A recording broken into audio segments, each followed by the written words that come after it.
But when you want to study the subject of Dajjal, it isn't like studying physics. You must turn the heart to Allah. Cleanse and purify the heart.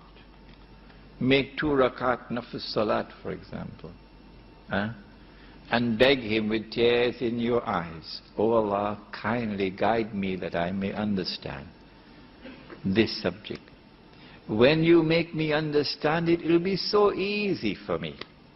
But if you do not open the veils, not even with a PhD will I be able to understand the subject of Dajjal."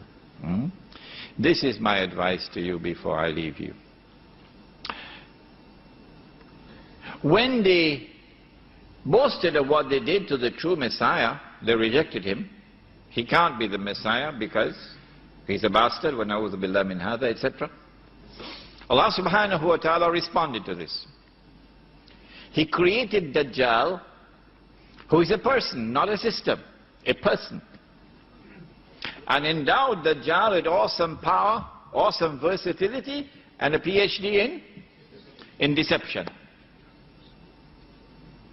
When Dajjal is released into the world, it would be after the door to mercy is closed to Banu Israel. Only then would he be released into the world.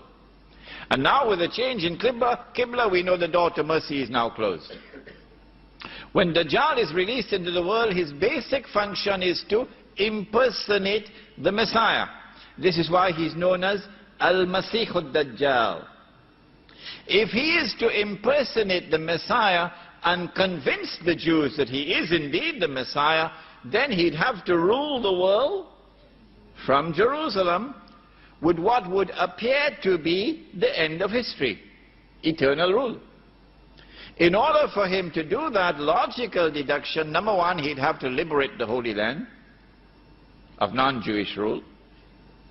Number two, he'd have to bring the Jews back to the Holy Land, not as tourists, but to reclaim the land as theirs. Number three, he'd have to restore a state of Israel in the Holy Land and get the Jews to believe that this is the Israel of Nabi Dawood alayhi salam and Nabi Sulaiman alayhi salam. Of course it would not be. But since they only see with one eye, they're deceived. And number four, which has not as yet happened, which is about to happen. I suggested to you when I came last December that maybe this is going to take place within the next 5 to 10 years. Maybe even less than that. But remember, this is only guesswork on my part. I can be wrong. What I know for certain, it's going to be soon. That I know. That he has to cause the state of Israel to become the ruling state in the world, and that's where I want to spend some time tonight. So let's get quickly with the lecture. When Dajjal is released, therefore, this is what Dajjal will have to do. Eventually rule the world from Jerusalem with what would appear to be eternal rule. And Banu Israel then would be taken on a ride. And it will be the last ride on which they'll ever go. Yeah? This will be the most fantastic act of deception ever recorded in history. This one. So we are living in fascinating times if we'll only take a little time to study the book of Allah and to study the word of the Prophet ﷺ with 2 eyes, not with one. When Dajjal is released, said the Prophet ﷺ, he will live on earth for 40 days, one day like a year, one day like a month, one day like a week, and the rest of his days like your days. Sahih Muslim. This hadith is so important that we got an artist in Malaysia to take this hadith and design the cover of this book with 3 circles there. You can see the 3 circles. One day like a year, one day like a month, one day like a week. And the rest of his days will be like your days. When his day is like our day, he's living in our dimension of time. Anybody differs with that? When he's living in our dimension of time, we'll be able to see him. The Prophet ﷺ described him. He'll be a Jew, be a young man, powerfully built, curly hair. Of course, we understand the two eyes. The left eye symbolizes external vision. The right eye, which is blind, symbolizes internal blindness. But if you differ with me, that's your privilege. That's your privilege. When Dajjal is released and his day is like our day, where would he be on earth? Of course, he has to be in Jerusalem, ruling the world from Jerusalem. And the Jews are now absolutely convinced this is the Messiah. This is the man. That one on the cross was false. This is the man. Why?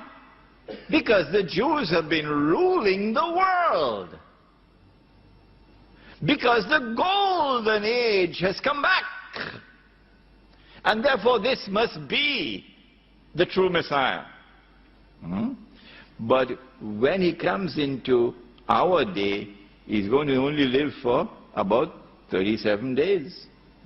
Or maybe less than that, depending upon a day like a year, a day like a month, a day like a week. The question is, where would he be when he's released on earth in a day which is like a year? Where would he be on earth when his day is like a month, and where would he be on earth when his day is like a week? We went to the hadith of Tamim al-Dari. Let's go back one more time very quickly. It is there in Sahih Muslim.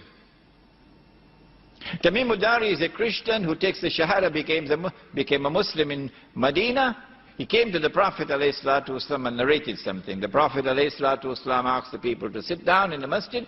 So Tamim al-Dari came to me and told me something about Dajjal which confirms what I've been saying to you. So this is true. This is true. The rest comes now from the lips of the Blessed Prophet ﷺ. He said that Tamim al-Dari and some of his companions, about 30, 40 of them, went on board a ship. And then the ship was tossed in the waves, so a storm, for a whole month, until they reached land. If you're on the western side of Arabia, because that's where Tamim al-Dari is, the western side of Arabia, and you get on board a ship, the ship has to be either in the Red Sea or the Mediterranean Sea. Although somebody in Cape Town told me the Atlantic Ocean. Either the Red Sea or the Mediterranean Sea. We eliminate the Red Sea because it's too narrow. If a storm is blowing for a whole month, the ship would not remain for a whole month before reaching land, so we left it only in the Mediterranean Sea. After 1 month they reach an island. The hadith does not tell us how they knew it was an island. They got on shore, and there they were confronted by a very hairy beast. A very hairy beast. Don't fall asleep, huh? A very hairy beast. So much hair that you can hardly tell which side is head and which side is tail. And the beast now speaks to them. Says, I am Jassasa. Jassasa, wala tajassasu, Surah Al-Hujurat, do not spy. We always tell them that. But they like the check that comes from the CIA and the FBI. They love that check. Oh yes, but one day the earth will speak and they will be exposed. Do not spy.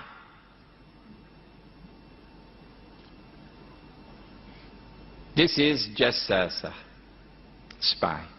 So an island of people who have a PhD in spying and espionage, intelligence work.